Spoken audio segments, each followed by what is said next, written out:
Saudara-saudaraku dikasihi oleh Tuhan, hari ini kita memperingati akan turunnya Roh Kudus.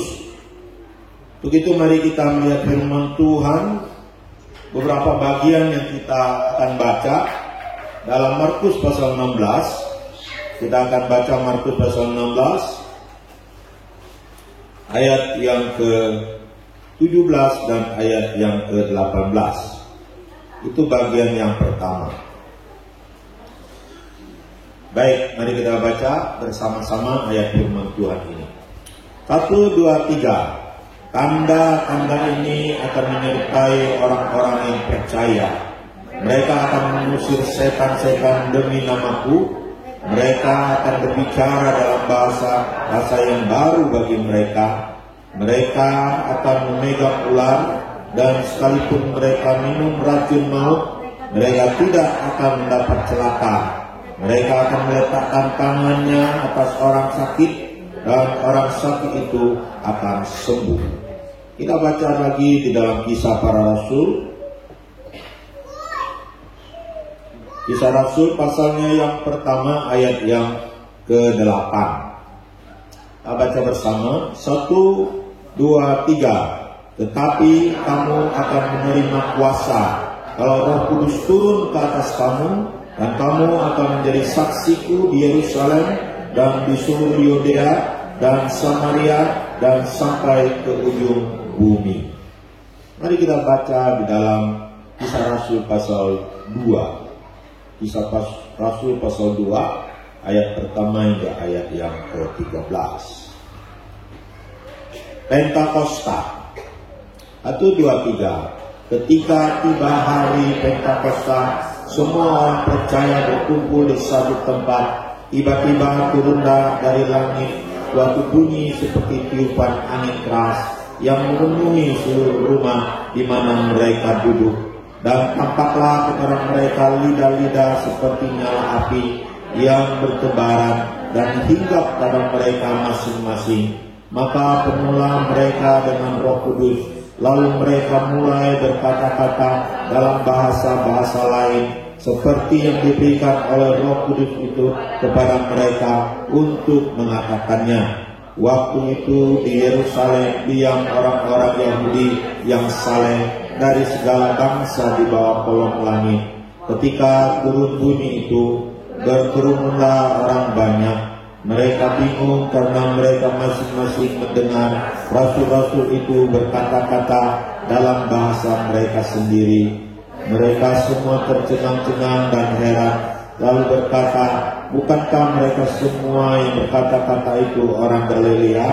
Bagaimana mungkin kita masing-masing mendengar mereka berkata-kata dalam bahasa kita sendiri, yaitu bahasa yang kita pakai di negeri asal kita? Kita orang Partia, Media, Elam, penduduk Mesopotamia, Yudea dan Kapadokia, Pontus dan Asia, Frigia, Pamfilia, Mesir dan daerah-daerah Libya yang berdekatan dengan Kirene, pendatang-pendatang dari Roma, baik orang Yahudi maupun penganut agama Yahudi, orang Kreta dan orang Arab. Kita mereka mendengar berkata-kata dalam bahasa kita sendiri tentang perbuatan-perbuatan besar yang dilakukan Allah. Mereka semuanya tercengang-cengang dan sangat termangu-mangu sambil berkata seorang kepada yang lain, apakah artinya ini? Tetapi orang lain menyindir, mereka sedang mabuk oleh anggur manis. Saudara-saudaraku yang dikasihi oleh Tuhan Yesus, ketika terjadi hari Pentakosta, turunnya Roh Kudus, saudara-saudara, apa yang diberikan oleh Roh Kudus kepada murid-murid, saudara, kepada orang-orang percaya, ketika Roh Kudus turun atas mereka, saudara-saudara. Saudara-saudaraku yang dikasihi oleh Tuhan Yesus, pada hari ini kita mau belajar dengan singkatan KB, saudara. Jadi ada dua hal yang diberikan oleh Roh Kudus kepada murid-murid ketika terjadi hari Pentakosta itu, saudara-saudara, yaitu KB. Apa itu KB? keluarga berencana. Apa itu KB? Kendaraan bermotor. Jadi Tuhan memberikan kita sepeda motor atau mobil. Saudara-saudaraku yang dikasihi oleh Tuhan, apa itu KB? Saudara-saudara. Saudara-saudaraku yang dikasihi oleh Tuhan, mari kita belajar tentang kata K dulu. K, apa itu K, saudara-saudara? K itu adalah kuasa. K itu adalah kuasa. Di dalam Kisah Para Rasul pasalnya yang pertama sangat jelas ayat ini berbicara kepada kita. Tetapi kamu akan menerima kuasa kalau Roh Kudus turun ke atas kamu, dan kamu akan menjadi saksiku di Yerusalem dan di seluruh Yudea dan Samaria dan sampai ke ujung bumi. Saudara-saudaraku dikasihi oleh Tuhan, ini nggak bisa ditawar-tawar. Kalau Roh Kudus turun ke atas kamu, kamu akan menerima kuasa. Kamu akan menerima kuasa. Sama seperti begini. Ketika kita minum, kita akan jadi tidak haus. Ketika kita makan, maka kita akan menjadi kenyang. Ada orang yang makan terus dan kenyang-kenyang. Dan begitu. Nah, kalau Roh Kudus turun atas kamu, kamu akan menerima kuasa. Beri semangat dulu. Kalau tidak turun, ya tidak dapat. Kalau kita tidak menerima Roh Kudus dalam hidup kita, maka tidak ada kuasa itu. Amin. Nah, kuasa itu jelas sekali. Kalau Roh Kudus turun atas kamu, kamu akan menerima kuasa.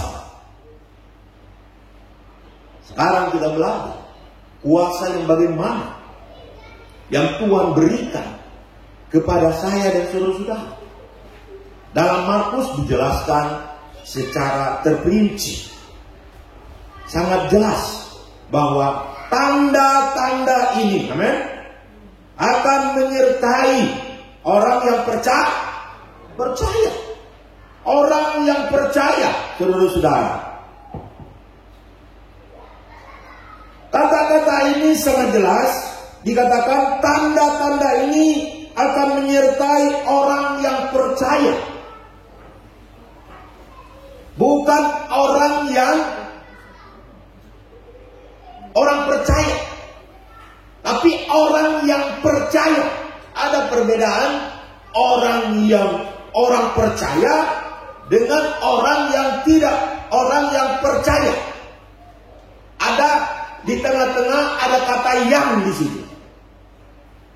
Kalau orang percaya itu bisa mengacu kepada semua orang yang percaya Yesus. Orang Kristen secara garis besarnya kalau kita lihat hari-hari ini. Tetapi disebutkan orang-orang yang percaya. Jadi orang Kristen yang percaya. Ada orang Kristen yang tidak percaya, saudara-saudara.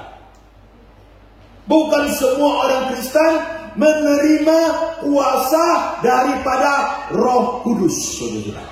Amin.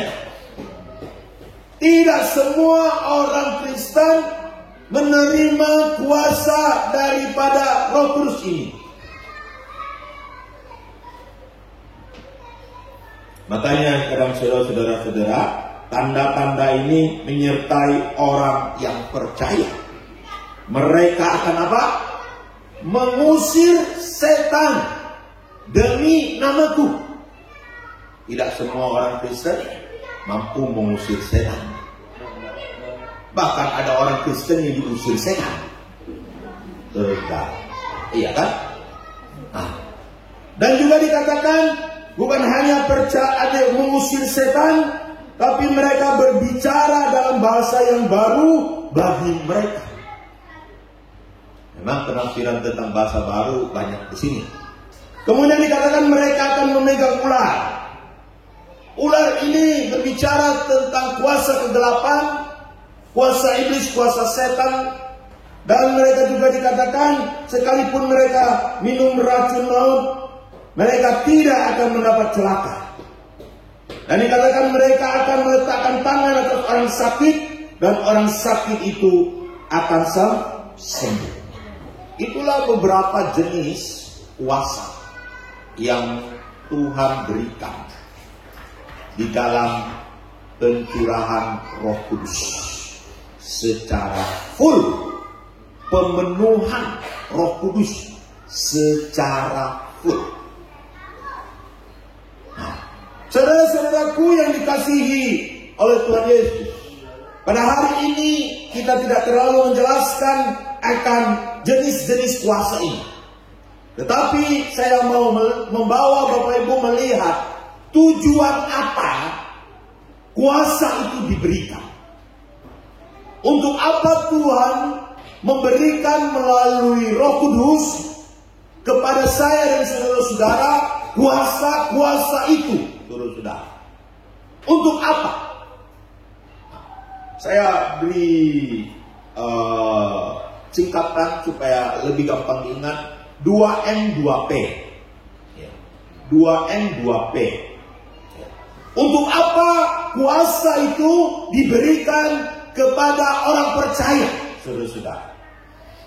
M itu untuk memuliakan Tuhan.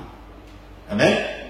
Jadi kuasa itu diberikan untuk memuliakan Tuhan, bukan untuk kesenangan manusia, bukan untuk memuliakan manusia, tetapi untuk memuliakan Tuhan. Hari-hari ini banyak orang yang menerima kuasa Tuhan. Memang kuasa Roh Kudus diberikan pada mereka. Tetapi lama-kelamaan kuasa Roh Kudus itu dipakai untuk memuliakan dirinya sendiri. Jadi yang dimuliakan bukan Tuhan lagi. Yang dimuliakan adalah orang-orang itu yang menerima kuasa Roh Kudus. Jadi yang disanjung itu adalah orang yang menerima Roh Kudus itu, atau yang menerima kuasa itu. Saudara-saudaraku yang dikasihi oleh Tuhan, jika kita menerima kuasa daripada Roh Kudus, bukan untuk memuliakan diri kita sendiri, tetapi untuk memuliakan Tuhan. Jadi jangan bangga, jangan menyombongkan diri. Oh, saya ini orang yang punya karunia Roh Kudus. Oh, saya bisa letakkan tangan orang sakit, orang itu sembuh. Oh, saya minum racun maut, saya tidak mati. Oh, saya bisa usir setan. Dari jauh saja setan itu sudah lihat saya tunggang langkah larinya. Oh, saya ini bahkan lempar sapu tangan saja semua orang roboh. Semua orang menerima kuasa kesembuhan. Lalu besar kepalanya, lalu menyombongkan diri. Lalu dia dianggap seperti Tuhan. Dan dia dipuja-puja seperti Tuhan. Bahkan melebihi Roh Kudus itu sendiri, saudara. Ini kesalahan dari orang itu sendiri, dan juga orang yang memujanya juga salah. Kalau saudara-saudara sudah melihat ada orang-orang yang memiliki kuasa Roh Kudus itu, seharusnya kita semakin memuji Tuhan, memuliakan Tuhan, meninggikan Tuhan, bukan memuliakan orang itu. Amin. Karena kuasa itu diberikan bukan untuk memuliakan manusia, tetapi kuasa itu diberikan untuk memuliakan Tuhan. Beri semangat dulu. Saudara-saudaraku yang dikasihi oleh Tuhan Yesus, yang kedua, saudara-saudara, yaitu M, melawan kuasa iblis dan setan, melawan kuasa kegelapan. Kuasa itu diberikan untuk melawan kuasa iblis dan kuasa setan. Saudara-saudara yang dikasihi oleh Tuhan, ketahui, dunia ini terbagi memiliki dua kuasa yang ada dalam dunia ini secara global. Yaitu pertama, kuasa Tuhan yang bekerja yang absolut adanya. Tetapi juga ada kuasa iblis yang juga berusaha menguasai dunia ini. Berusaha menguasai manusia, saudara-saudara. Dan tentu kuasa Allah lebih hebat dari kuasa iblis dan setan itu. Karena kuasa iblis dan setan itu sendiri pun berasal daripada Tuhan sendiri. Tuhan yang menciptakan mereka. Tuhan yang memberikan kuasa kepada mereka, iblis dan setan. Tetapi mereka melawan Tuhan. Dan mereka berusaha menyesatkan orang percaya sebanyak mungkin di dunia ini. Menyesatkan manusia sebanyak mungkin di dunia ini. Dan tidak ada kuasa yang bisa mengalahkan kuasa iblis dan kuasa setan. Kecuali kuasa Tuhan. Beri semangat dulu. Kuasa iblis dan kuasa setan hanya bisa dikalahkan oleh kuasa Tuhan. Kuasa Roh Kudus yang bekerja di dalam kita. Itu yang sanggup mengalahkan kuasa iblis dan kuasa setan. Makanya dikatakan di situ, tanda-tanda ini akan menyertai orang percaya. Mereka akan mengusir setan. Saudara-saudara, jika kita dipenuhi oleh Roh Kudus, kita tidak perlu takut dengan kuasa setan. Amin. Amin. Saudara-saudara, lalu kali terjadi pertandingan kan? Ya, ada dukun-dukun yang membuat orang bisa bernari-nari di atas saudara. Lalu ditantanglah seorang hamba Tuhan. Kalau kamu mampu menurunkan orang yang menari ini, kami akan percaya. Kata orang-orang yang ada di situ. Dan mulailah terjadi pertandingan itu. Mulailah terjadi demonstrasi kuasa kegelapan yang luar biasa. Tak-tak-tung, tak-tak-tung, tak-tak-tung. Lalu cewek-cewek mulai menari. Ya, menari. Tadinya menari di bumi, tiba-tiba makin hari makin waktu makin naik dia. Tak tuh. Jadi cewek-cewek itu naik ke atas, seperti sulap saja naik ke atas. Tak tuh.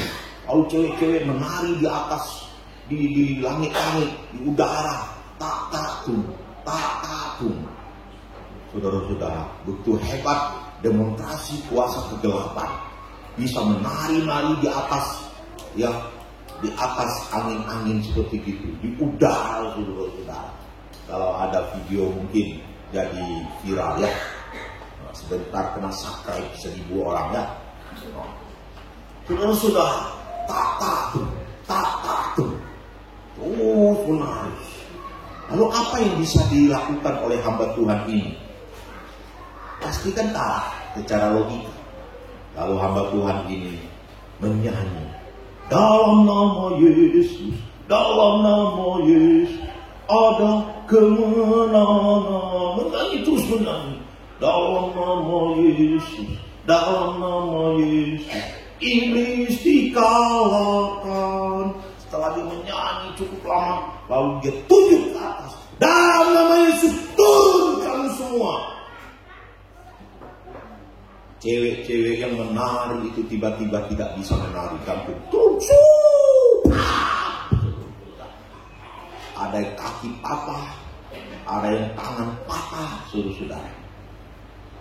Tuhan Yesus lebih berkuasa. Amin. Beri semangat dulu.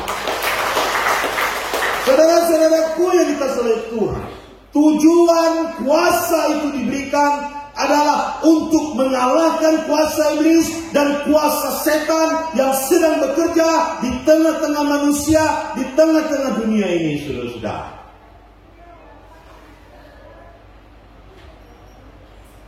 Banyak sekali kuasa yang didemonstrasikan iblis dan setan. Kalau mau dibicarakan terlalu banyak, Dan dalam pengalaman saya ketika mengadakan KKR dan mendoakan orang, banyak sekali setan-setan yang bekerja dalam bentuk-bentuk yang kadang-kadang tidak dimaksudi akal kita. Tapi kuasa Tuhan, saya pelayanan 25 tahun, hampir 30 tahun ini, kuasa Tuhan lebih besar daripada kuasa iblis dan kuasa setan. Amin. Beri semangat sekali lagi. Saudara-saudaraku yang dikasihi oleh Tuhan Yesus, tujuan kuasa itu diberikan. P, yang pertama adalah pemberitaan Injil. Jadi kuasa itu diberikan untuk memberitakan Injil. Makanya dikatakan dalam Kisah Para Rasul, tanda-tanda ini akan menyertai orang percaya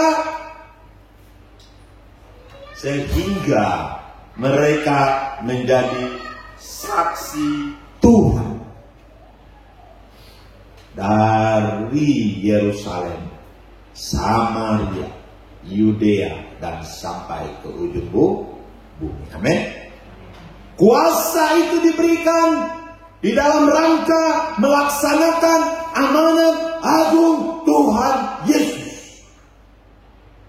Kuasa ini diberikan kepada orang-orang yang konsen kepada amanat agung Tuhan Yesus dalam pemberitaan firman Tuhan, pemberitaan Injil kemanapun berada. Dan ketika Tuhan Yesus naik ke surga, dia berkata, Aku menyertai kamu senantiasa sampai akhir zaman. Mengapa Yesus perlu menyertai murid-murid? Dan apa yang menyertai murid-murid? Tidak lain adalah pribadi Kristus dan kuasa yang menyertai murid-murid. Untuk apa kalau Yesus menyertai tiada kuasa? Untuk apa hanya jadi beban saja? Misalnya kita masuk hutan. Waktu kita masuk hutan, kita bawa anak kecil yang mungkin baru pandai berjalan. Lalu kita harus gendong dia. Lalu kita juga mungkin harus gandeng dia. Dia nggak bisa tolong kita. Hutan itu penuh dengan luka. Kita perlu membawa orang-orang yang bisa membantu kita. Mungkin menebas, mungkin membuka jalan. Kalau ada ular mungkin pukul. Mungkin kalau ada golira. Seperti itulah. Lalu dia bisa tembak dan sebagainya. Bisa bantu kita dan sebagainya. Tapi kalau bawa anak kecil untuk apa? Hanya jadi beban saja. Yesus menyertai kita bukan menjadi beban bagi kita. Tapi Yesus menyertai kita justru memberikan kuasa kepada kita melalui Roh Kudus yang menyertai saya dan saudara-saudara. Amin. Beri semangat dulu. Dalam pemberitaan Injil selalu terjadi kuasa Tuhan. Yesus sendiri memberitakan Injil di muka bumi ini disertai dengan mujizat Tuhan. Amin. Untuk apa mujizat Tuhan itu? Untuk meyakinkan Injil itu adalah kebenaran Tuhan. Amin. Injil itu bukan hanya berkuasa menjamah hati manusia, tapi Injil itu sendiri direkomendasikan, dimanifestasikan dalam kuasa Allah yang hebat dan luar biasa. Artinya adalah berita Injil itu benar, disertai juga dengan kuasa Tuhan yang bekerja. Amin, saudara. Makanya ketika tanda-tanda ini akan menyertai orang percaya, mereka akan meletakkan orang yang tersakit, dan orang sakit itu akan sembuh. Amin. Nah, itu P yang pertama.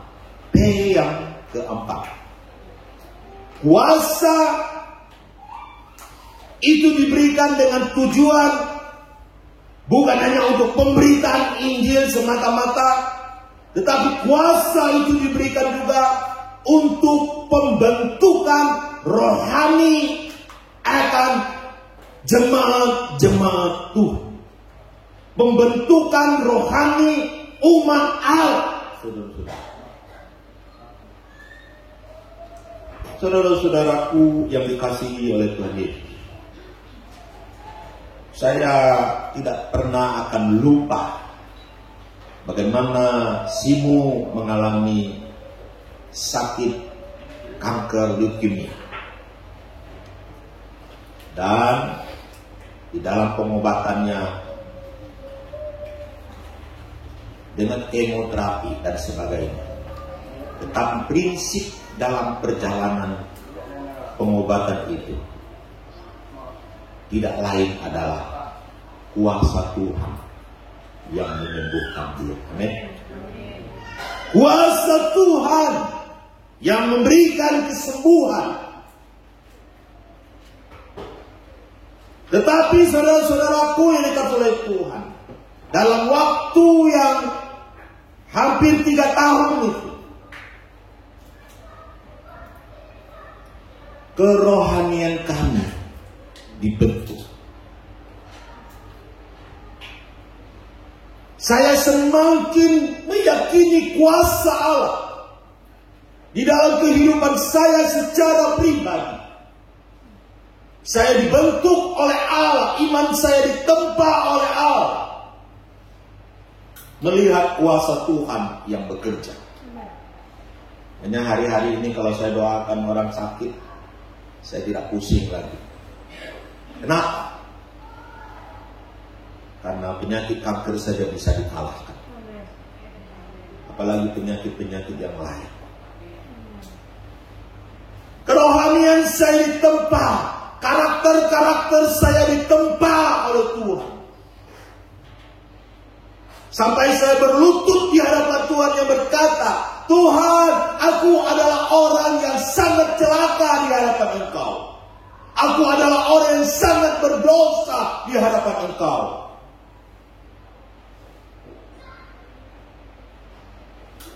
Kesombongan-kesombongan yang mungkin secara rohani yang ada pada saya, itu sirna, saudara-saudara, menjadi kerendahan hati yang luar biasa. Maka saya sampai berkata kepada Allah, aku adalah seonggok daging saja di hadapan Engkau, tidak ada lebih daripada itu. Saya adalah seperti sebutir debu saja di hadapan Engkau. Saya adalah seperti setitik air saja di hadapan Engkau. Saya adalah seperti uap saja di hadapan Engkau. Karena dulu saya mendoakan orang sembuh. Tapi sekarang keluarga saya sendiri, orang yang saya sangat cintai sendiri, mengalami sakit seperti itu. Dan proses kesembuhannya bukan hari ini saya doakan tiba-tiba sembuh. Saya memerlukan proses iman yang terus menerus.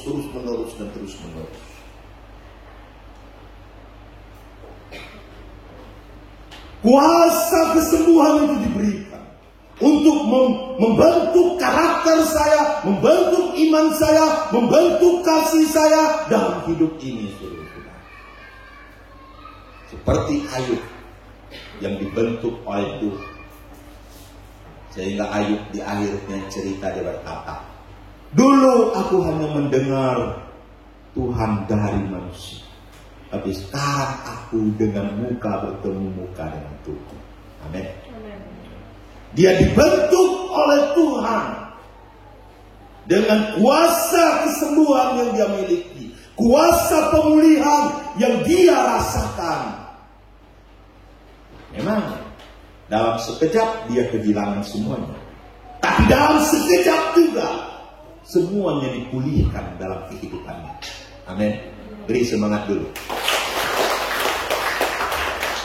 Saudara-saudaraku yang dikasihi oleh Tuhan, makanya jika hari ini kita mengalami anugerah Tuhan, Jika hari ini kita mengalami pertolongan Tuhan, jika hari ini kita mengalami berkat-berkat Tuhan, jika hari ini kita memiliki kuasa-kuasa daripada Roh Kudus itu yang Tuhan berikan bagi kita, jangan ada seorang pun yang menyombongkan diri. Karena itu semua tujuannya adalah untuk memproses karakter dan kerohanian saya dan saudara-saudara. Amin. Itulah tujuan kuasa itu diberikan. Saudara-saudara, kalau tentang berbicara kuasa Tuhan itu sangat luar biasa.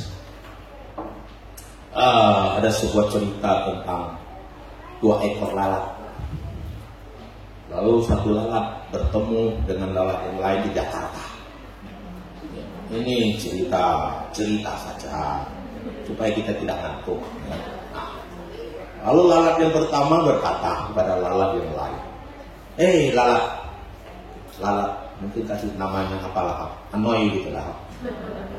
Noy, saya ini baru dari Surabaya 1 jam yang lalu.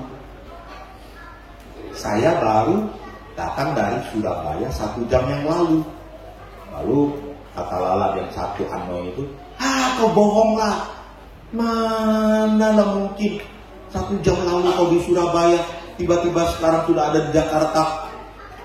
Tidak mungkin lah. Nah, Surabaya Jakarta mau berapa lama? Kalau lalat terbang dari sana, kira-kira. Sayapmu kecil sekali, mana kamu bisa terbang dari Surabaya sampai ke sini? Itu nggak mungkin. Nah, lalu jawab si lalat ini, dia berkata, saya ini kebetulan ketemu dengan seorang pemuda, jadi saya nempel di badan dia. Lalu pemuda ini naik pesawat sampai ke Jakarta dari Surabaya. Akhirnya sampailah saya di Jakarta 1 jam yang lalu. Oh, begitu ya. Saudara-saudara, memang kalau kekuatan kita mungkin kita bisa berkata mustahil. Tetapi kalau kita berada di dalam Tuhan yang memiliki kuasa atas dunia ini, yang menciptakan alam jagat raya ini, yang menciptakan triliunan bintang di langit itu, kalau Tuhan izinkan, apapun bisa terjadi atas hidup saya dan saudara-saudara. Amin. Beri semangat dulu. Kuasa Allah terlalu besar, terlalu hebat, dan terlalu luar biasa. Makanya kalau kita berada di dalamnya, kalau kuasa itu diberikan kepada kita, maka apapun bisa terjadi dalam kehidupan saya dan saudara-saudara. Yang mustahil menurut pemikiran manusia, tidak mustahil bagi Allah. Amin. Amin. Iya. Banyak saya ketemu jemaat-jemaat saya yang zaman dulu ya masih anak-anak sekolah minggu yang ingus-ingusan. Iya. Tapi sekarang sudah menjadi orang yang hebat. Bahkan ketika saya ketemu, ya amplop datang saudara-saudara. Iya, saya ditraktir, saya diapain, aduh luar biasa ya. Ada banyak saya ketemu. Ya, makanya kadang-kadang kalau saya ke Jakarta itu, kadang-kadang susah pulang sudah kalau ketemu mereka atau mereka tahu saya pergi ke sana. Ya, saudara-saudara pun dikasih oleh Tuhan. Kalau Tuhan berada di dalam kita, tidak ada yang mustahil bagi kita. Amin. Itulah kuasa. Allah memberikan kuasa kepada kita melalui pemenuhan Roh Kudus atas saya dan saudara-saudara. Kenapa kuasa itu diberikan? 2M, 2P. Amin. Yang pertama, untuk memuliakan Tuhan. M kedua untuk melawan kuasa iblis dan setan. P untuk pemberitaan Injil. P untuk pembentukan rohani kita, kerohanian kita. Saudara-saudara, yang kedua kita mau belajar itu B. Karena tadi kan KB kan. Nah, kuasa dan B. Apa itu B sekarang? B itu bahasa baru. Ada yang nafsirkan lain? B itu apa? Oh, berkat. Iya, bicara berkat terus ya kita ya. Iya, hari ini kita bicara bahasa baru. Ketika Roh Kudus turun atas murid-murid, apa yang terjadi dengan murid-murid? Dihinggapi dengan api yang menyala-nyala, lidah api sebagai tanda. Lalu apa yang terjadi lagi dengan mereka? Mereka berbahasa lain yang mereka terima dari Roh Kudus. Jadi Petrus yang tidak bisa bahasa Arab tiba-tiba pandai bahasa Arab. Assalamualaikum. Yang tadinya tidak pandai bahasa Mesopotamia, si Yakobus tiba-tiba pandai bahasa Mesopotamia. Yang tidak bisa bahasa Kapadokia tiba-tiba bisa berbahasa Kapadokia. Di sini sangat jelas disebutkan bahasa-bahasa yang mereka yang diberikan oleh Roh Kudus kepada mereka. Dan ini juga pengakuan dari orang-orang yang mendengar. Makanya ini tidak mungkin mereka dalam artinya mabuk anggur. Kalau mabuk anggur bisa membuat orang pandai bahasa, saya juga mau kan. Betul lah, saya mau ke, misalnya saya kan tidak terlalu suka pergi ke Singapura. Kenapa saya tidak suka? Karena saya tidak pandai bahasa Inggris. Inggris saya cukup-cukupan sudah. Jadi sampai di sana kalau orang ngajak saya bahasa Inggris, ya separuh saya bisa, separuh tak bisa. Jadi bingung gitu kan gitu. Kalau anggur bisa membuat orang bisa berbahasa lain, ya udah. Saya pergi ke Singapura, saya belikan anggur di sana, minum anggur, lalu orang datang bahasa Inggris, saya juga bahasa Inggris lah. Bisa nggak kira-kira? Ya itu bahasa mabok ada. Ya, ada nggak bahasa mabok? Aneh-aneh bahasa mabok.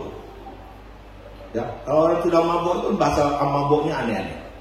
Jadi dulu pernah datang di pastori orang yang sedang mabuk. Saya tanya, nama kau siapa? Siapa ya nama saya? Namanya saya juga nggak tahu.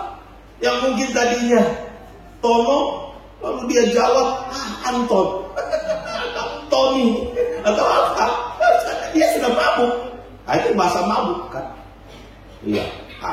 Saudara-saudaraku dikasih oleh Tuhan, orang-orang percaya di sini mereka bukan mabuk anggur. Tapi mereka betul-betul diberi bahasa baru oleh Roh Kudus. Roh Kudus memberi bahasa baru kepada mereka. Roh Kudus bisa mengontrol lidah kita. Amin. Karena bahasa itu tentu pertalian antara otak, pertalian juga lidah kita, baru memunculkan bahasa. Saudara-saudara, Roh Kudus memimpin pikiran mereka, Roh Kudus memimpin lidah mereka, sehingga terjadilah bahasa baru yang muncul saat itu. Tapi juga tidak mematikan kepribadian mereka. Kenapa saya katakan tidak mematikan kepribadian mereka? Karena ketika Roh Kudus dicurahkan itu, Petrus akhirnya berdiri dan berbicara dan berkhotbah. Apakah seorang yang sudah mati pribadinya, yang tidak kenal lagi pribadinya, bisa khotbah? Enggak bisa. Bahkan Petrus sendiri menyerang orang-orang yang mengatakan bahwa mereka manis akan anggur atau mabuk oleh anggur. Apakah orang yang sudah mati pribadi itu bisa punya pikiran seperti itu lagi? Enggak bisa. Kalau saudara-saudara ketemu orang-orang yang kerasukan setan, nah disitulah kepribadian mereka sudah tidak tahu lagi. Ditanya istrinya pun mungkin tidak tahu lagi siapa namanya. Tapi Petrus masih sadar. Anak-anak Tuhan, murid-murid Tuhan sadar semua. Jadi apa yang mereka ucapkan itu mereka sadar. Mereka mengerti apa yang mereka ucapkan. Jadi kalau ada orang yang berbahasa Roh Kudus tidak mengerti apa yang mereka ucapkan, berbahaya. Murid-murid di sini mengerti apa yang mereka ucapkan. Petrus mengerti. Kita lihat di sini apa yang mereka ucapkan. Amin. Amin. Kok tegang semua ya? Beri semangat dulu. Saudara-saudaraku yang dikasihi oleh Tuhan Yesus, memang bahasa itu sangat penting. Saya tidak terlalu membahas, masuk dalam doktrin-doktrin tentang bahasa ini lebih dalam hari ini. Tentang bahasa roh dan sebagainya, tidak akan masuk ke situ. Tapi saya mau hanya mengasih tahu secara prinsip bahwa Tuhan melalui Roh Kudus-Nya memimpin orang percaya untuk bisa berkata-kata, berbahasa yang baru. Berarti Roh Kudus bisa memimpin saya dan saudara-saudara untuk berkata-kata dari hari ke sehari. Amin. Dari waktu ke waktu, dari jam ke jam, dari menit ke menit. Makanya Daud berkata, tolong supaya jaga mulut saya, jaga perkataan saya, oh Tuhan. Saudara-saudaraku yang dikasihi oleh Tuhan, dosa yang paling banyak dibuat oleh manusia atau orang percaya itu dosa apa sih sebenarnya? Kalau kita mau selidiki, kebanyakan adalah dosa berkata atau mulut. Betul tak? Dari mulut muncul itu berkat juga. Tapi dari mulut juga muncul itu kutuk, muncul itu juga dosa dan sebagainya. Menurut psikolog, dalam satu hari orang bisa berbicara 120.000 kalimat. Jadi 120.000 kalimat. Lalu kalau dijadikan kata-kata, maka satu hari satu orang bisa berkata-kata 100.000 kata-kata. Jadi 100.000 kata-kata. Nah, saudara-saudara boleh bayangkan 100.000 kata-kata. Berapa banyak kata-kata kita yang salah? Ketika kita ngomong dengan istri kita, ketika kita ngomong dengan anak-anak kita, ketika kita ngomong dengan teman-teman kita, berapa banyak kata-kata yang salah yang keluar dari mulut bibir kita. Dan perlu ketahui, salah adalah dosa. Amin. Disengaja ataupun tidak sengaja, itu adalah sebuah pelanggaran. Saya contoh, kita pergi ke jalan lalu kita lupa bawa helm. Lalu ada razia. Apakah ketika kita ketemu razia, lalu tiba-tiba kita, oh nggak tahu nih, helm kemana ya? Oh nggak bawa ya? Tadi rasanya ada di kepala deh, kok tiba-tiba nggak ada ya? Lalu polisi bilang, kamu kena tilang. Lalu kita bilang, polisi, tadi saya ada helmnya di sini, saya rasa ada, tapi tiba-tiba tidak ada. Kira-kira polisi terima nggak tidak? Tetap ditilang nggak? Tapi kan itu kan bukan salah kita, salah otak ini lupa. Gitu. Apakah pelanggaran-pelanggaran begitu tetap salah atau dibiarkan saja? Nah, udahlah, polisi bilang, karena kau lupa, udahlah kau pulang saja ambil helmnya. Bisa begitu? Enggak bisa. Kelupaan, human error, itu tetap sebuah pelanggaran di hadapan Tuhan. Amin. Nah, ketika kita minum arak, udah minum kita, kenapa kau mabuk? Saya lupa itu arak. Saya pikir itu air putih. Salah atau enggak? Tetap salah. Enggak ada dosa yang karena saya tak sengaja. Tetap itu di hadapan Tuhan adalah pelanggaran. Dan harus mengalami pengampunan Tuhan. Amin. Kalau kita ngomong-ngomong dengan orang, kita bohongin orang, lalu kita katakan, Tuhan, aku lupa ya tadi bohong dia. Iya. Saudara-saudara, bayangkan 100.000 kata setiap hari yang kita ucapkan. Berapa banyak yang salah? Berapa banyak yang tidak benar? Makanya suami istri sering bertengkar gara-gara apa? Gara-gara perkataan. Salah omong jadi bertengkar. Ya, lalu dijawab, non, lalu menghina, oi, terlalu keras bahasanya. Lalu suaminya marah, kenapa kau diem? Ini emosi kayak gitu. Padahal dia mungkin lagi apa gitu kan?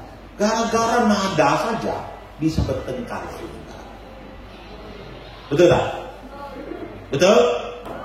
Gara-gara nada bicara saja bisa bertengkar. Dengan nada tinggi, nada sedang. Sudah dipanggil dengan suara yang terlalu lembut juga. Kau tak dengar. Tak dengar. Kenapa kau tak dengar, kau tak peduli? Padahal suaranya terlalu kecil. Gara-gara itu saja bisa bertengkar. Ya. Kata-kata itu sangat penting. Di dalam Yakobus dikatakan, kata-kata itu seperti api yang kecil. Kita lihat api yang kecil. Tapi hati-hati. Api yang kecil itu bisa membakar hutan yang ratusan hektar. Lalu digambarkan lagi kata-kata itu seperti kemudi kapal. Kemudi kapal itu kecil, tidak besar. Tapi dia bisa membawa kapal yang beratus-ratus ton, saudara-saudara. Bahkan beribu-ribu ton. Kata-kata itu bisa membuat satu negara dengan negara lain perang, saudara. Bahkan kata-kata itu bisa membuat peperangan dunia ini terjadi. Hanya gara-gara kata-kata, saudara. Makanya ibu-ibu hati-hati gosip ya. Ya itu kan hobi ibu-ibu banyak ya. Jangan jadi hobi lah. Kalau ketemu selalu omongin orang saja. Nggak ada yang lain. Ngomong si Anoy, si Anu, si Anom, ngomong orang lain saja. Adalah kita berkata kepada kita, omonglah hal-hal yang baik, bermasmurlah, pujilah Tuhan. Apakah kata-kata kita itu membangun orang lain? Apakah kata-kata itu membuat orang lain bersemangat? Apakah kata-kata itu berguna bagi orang lain? Apakah kata-kata itu tidak menyinggung orang lain, menyakiti hati orang lain dan sebagainya? 100.000 kata-kata. Apakah kata-kata kita baik atau tidak baik? Tapi ingatlah, semua itu akan dihukum oleh Tuhan. Tuhan akan menghukum kata-kata kita. Kesalahan-kesalahan dalam kata-kata kita tetap akan dihukum oleh Tuhan. Makanya saudara-saudara, kita perlu apa? Perlu kuasa Roh Kudus. Amin. Untuk memimpin kata-kata kita, memimpin perkataan kita dari hari ke hari, dari jam ke jam, dari menit ke menit, dari detik ke detik. Kalau enggak bahaya. Satu kali ada dongeng tentang burung tekukur dan juga seorang yang tua, tidak terlalu tua. Lalu burung tekukur ini sudah ditangkap kan, orang-orang ini kan dia pelihara. Lalu tiba-tiba burung ini dilepaskan.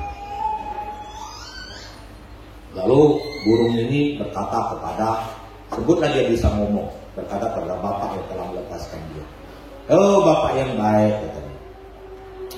Saya mengucapkan terima kasih kepada kamu karena kamu telah melepaskan saya dari kurungan, membebaskan saya. Sebagai ucapan terima kasih, saya akan memberikan kamu 3 nasihat. Ini kan dongeng saya, supaya kita tidak ngantor. Nasihat pertama adalah, kamu jangan terlalu percaya dengan kata-kata pembualan. Yang kedua, kamu jangan melakukan sesuatu melampaui kemampuanmu. Yang ketiga, kamu harus belajar dari pengalaman-pengalaman hidupmu. Ini 3 masalah. Benar nggak? Lalu tiba-tiba burung itu berkata, Bapak, kamu telah melakukan sebuah kesalahan. Mengapa? Karena di dalam diri saya ada intan permata yang sangat mahal. Bapak itu mendengar intan permata yang sangat mahal. Langsung dia pergi mau tangkap burung itu kembali. Lalu burung itu terbang ke atas pohon yang agak tinggi. Lalu bapak ini karena mendengar ada intan permata yang mahal di dalam tubuh burung ini, dia naik pohon. Lalu dia mau tangkap lagi. Karena saking semangatnya, akhirnya dia jatuh dari pohon. Setelah jatuh, akhirnya kakinya patah. Lalu burung itu berkata, ini bapak, kamu telah salah. Saya sudah memberi nasihat, jangan mendengar pembualan. Ya? Tanpa kamu dengar saya omong bual. Lalu yang kedua, ngapa kamu melakukan sesuatu yang di luar kemampuanmu? Bisakah kamu menangkap saya yang sudah di atas bumbung, di atas pohon yang sangat tinggi, sedangkan kamu sendiri tidak pandai memanjat? Dan yang ketiga, kamu tidak belajar dari pengalaman hidupmu. Kamu sudah tangkap saya tak dapat, kamu tidak belajar dari situ. Saudara-saudaraku dikasihi oleh Tuhan Yesus, ini cerita dongeng saja. Tapi inti sari dari pengajaran ini, kita harus hati-hati dengan kata-kata, hati-hati dengan kata-kata kita dan kata-kata orang lain. Amin. Amin. Nah, saudara-saudaraku yang dikasihi oleh Tuhan, kuasa atau pemberian Roh Kudus kepada saya dan saudara-saudara yang kedua adalah bahasa baru bagi kita. Marilah kita dalam hidup ini menjaga kata-kata kita dengan kuasa Roh Kudus. Roh Kudus menginspirasi, mengilhamkan akan Alkitab. Amin. Alkitab yang terdiri dari 66 kitab itu diilhami oleh Roh Kudus dalam penulisannya. Amin. Rasul-rasul, bahkan orang-orang yang tidak pintar sekalipun, nelayan-nelayan yang tidak bersekolah sekalipun, dipakai oleh Roh Kudus untuk menulis Alkitab. Saudara-saudara, kalau saudara-saudara baca Alkitab dari kitab Kejadian sampai Wahyu, itu sangat komplit dan sangat bermanfaat dan sangat luar biasa, saling melengkapi satu dengan yang lainnya. Kalau saudara-saudara baca itu bahasa-bahasa yang dipakai di dalamnya, dalam teks aslinya tentunya, itu sangat-sangat luar biasa. Amin. Tidak ada kesalahan. Beri semangat dulu. Tidak ada kesalahan di dalam teks asli bahasa Alkitab. Bayangin, Roh Kudus bisa membuat kesempurnaan di dalam setiap kata-kata, titik, koma, dan sebagainya dalam bahasa aslinya. Tidak ada kesalahan. Jadi Roh Kudus juga bisa mengilhami bahasa kata-kata kita tanpa ada kesalahan dalam hidup ini. Beri semangat dulu. Apa yang diberikan oleh Roh Kudus kepada kita ketika hari Pentakosta? KD. Bukan keluarga besar, tetapi kuasa. Dan kedua, bahasa. Amin. Mari kita bangkit berdiri. Kita berdoa. Mari kita memuji Tuhan dengan pujian Roh Kudus. Kau hadir di sini. Berhembuslah. Berhembuslah Roh Kudus di tempat ini. Berhembuslah.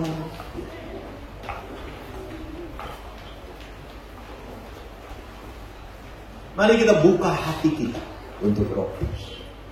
Mari kita naikkan iman kita. Mari kita meyakini kuasa Roh Kudus kita. Mari kita meyakini kehadiran Roh Kudus kita. Kita minta Roh Kudus memenuhi kita pada hari ini. Maka kuasa itu akan diberikan kepada kita. Maka bahasa itu akan diberikan kepada saya dan saudara-saudara.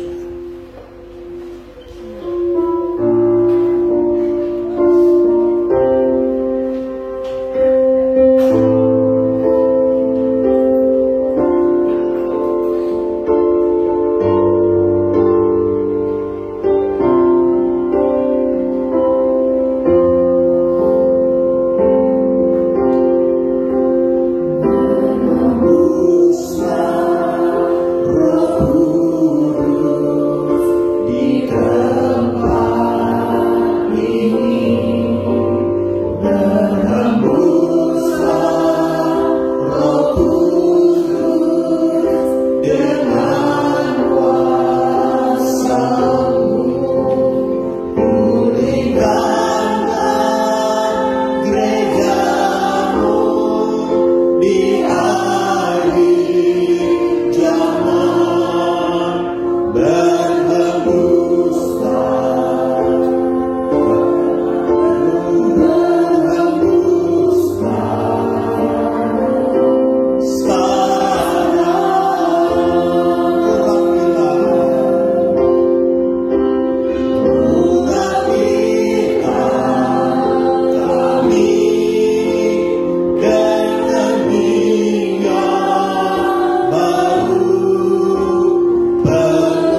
Engkau pada saat ini.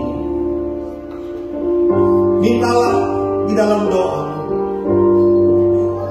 Mintalah Roh Kudus, undanglah dia. Katakan kepada Roh Kudus, Roh Kudus, penuhilah aku, Roh Kudus. Aku memerlukan Engkau memenuhi aku. Aku memerlukan kuasa-Mu memenuhi aku. Aku tidak bisa hidup tanpa kuasa.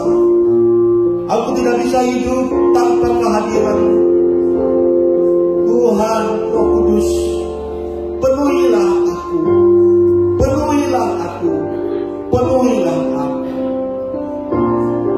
Jagalah perkataanku, jagalah kata-kataku, jagalah bahasaku. Inspirasikanlah bahasa-bahasa yang baik kepadaku. Tuntunlah aku dalam berkata-kata, supaya aku bisa bermazmur untukmu, bisa memberitakan kebesaran-kebesaran-Mu, bisa menyatakan firman-Mu melalui perkataan-perkataanku di dunia ini. Tolonglah aku Tuhan Roh Kudus. Berkatilah aku Roh Kudus. Berkatilah aku Allah Roh Kudus.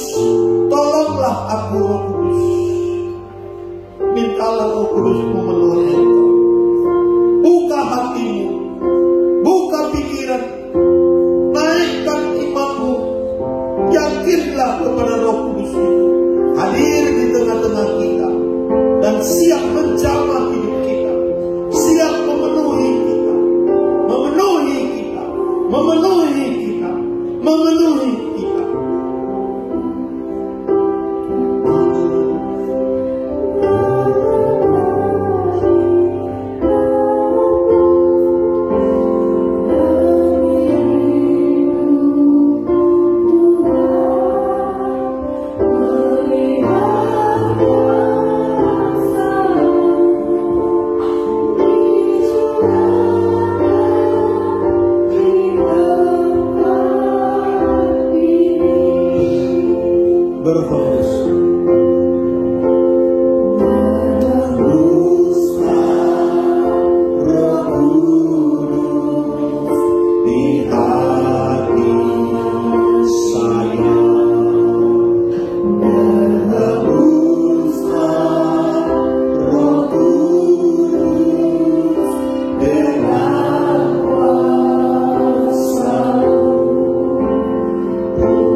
Yakinlah Roh Kudus hadir. Yakinlah dengan imanmu dia ada memenuhi engkau saat ini. Terimalah dia dengan hatimu, dengan pikiranmu, dengan perasaanmu, dan dengan imanmu. Yakinlah dia memenuhi engkau saat ini. Dia memenuhi engkau saat ini. Maka ketika dia memenuhi engkau, maka akan ada terjadi kuasa itu menyertai engkau. Dan ketika dia memenuhi engkau, terjadilah bahasa-bahasa baru. Dulunya mungkin kata-katamu sering menyakiti orang. Mungkin dulu kata-katamu selalu mungkin sering tidak berguna. Kata-katamu menjadi kata-kata yang busuk, kata-kata yang tidak memuliakan Tuhan, kata-kata yang tidak membangun orang lain, kata-katamu yang menghancurkan orang lain dan tidak menjadi berkat. Tapi jika Roh Kudus turun atas engkau, Roh Kudus bisa memimpin engkau untuk berkata-kata dengan kata-kata yang baik, kata-kata yang membangun, kata-kata yang memuliakan Tuhan dalam hidupmu. Oh, Roh Kudus akan bekerja. Roh Kudus akan menuntun engkau. Roh Kudus akan membimbing engkau. Biarlah Roh Kudus terus memenuhi engkau. Buka hatimu, buka hatimu. Akui segala dosa-dosa. Biarlah engkau dengan hati yang suci, hati yang kudus, kehidupan yang suci dan kudus, engkau menerima pemenuhan Roh Kudus. Haleluya.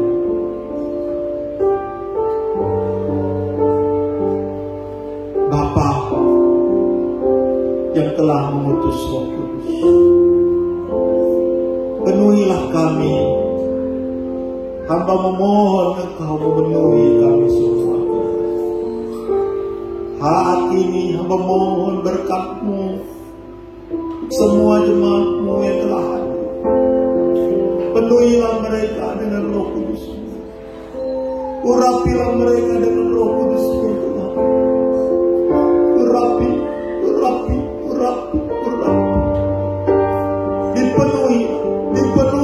Dipenuhi dengan Roh Kudus.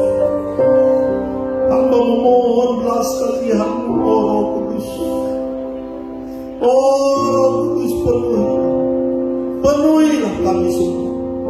Penuhilah Roh Kudus. Engkau yang sudah mendiami kami ketika kami percaya kepada Engkau. Engkau yang sudah memeteraikan kami ketika kami menerima Engkau, Tuhan Yesus, sebagai Juru Selamat. Tapi kami memerlukan pemenuhan Roh Kudus pada hari ini.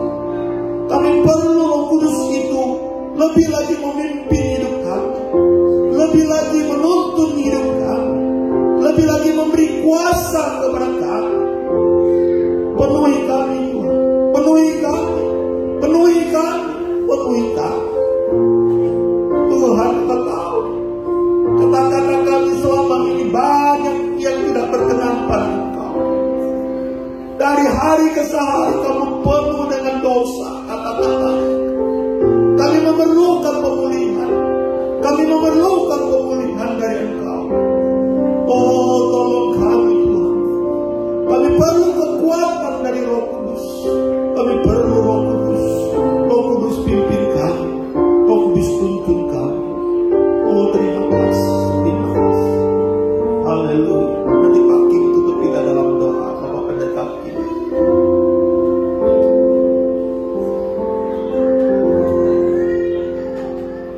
Tuhan, terima kasih.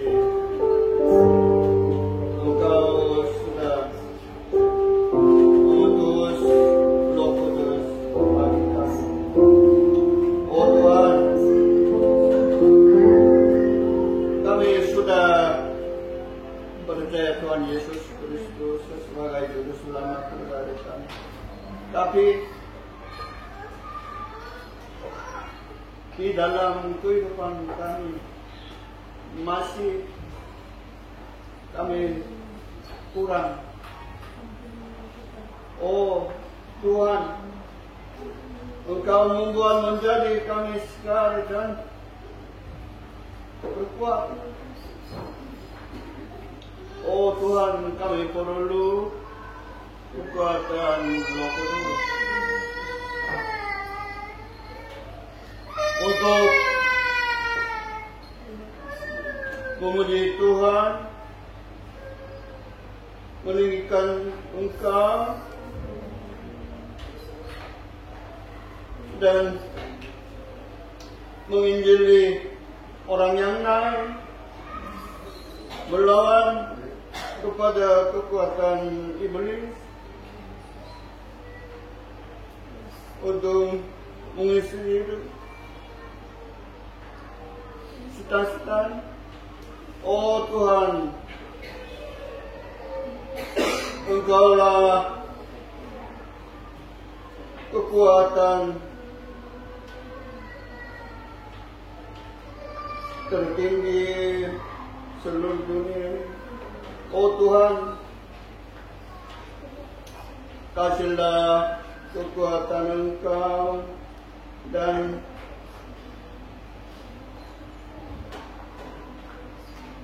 Engkau pakailah kami adalah yang baik untuk mengusir dan melawan kekuatan iblis dan menginjili. Oh Tuhan, Engkau sudah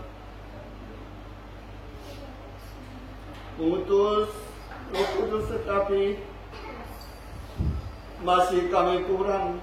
Oh Tuhan, penuhilah kami dengan Roh Kudus. Kalau kami punya teologi yang sesat, oh Tuhan, itu juga hancurkan. Hanya kami ingin mendapat Engkau dan menikmati kekuatan Engkau. Oh Tuhan, dulu mereka itu pakai bahasa roh juga, tapi sekarang banyak gereja-gereja mereka tidak mau. Waktu berdoa mereka tidak kuat, tidak ingin. Hanya mereka itu melalui Engkau dengan itu otak mereka. Oh Tuhan, membawa menjadi berubah dalam Tuhan Yesus Kristus. Oh 하나님, 인교회를 하나님 사용해 주시고 변화시켜 주시고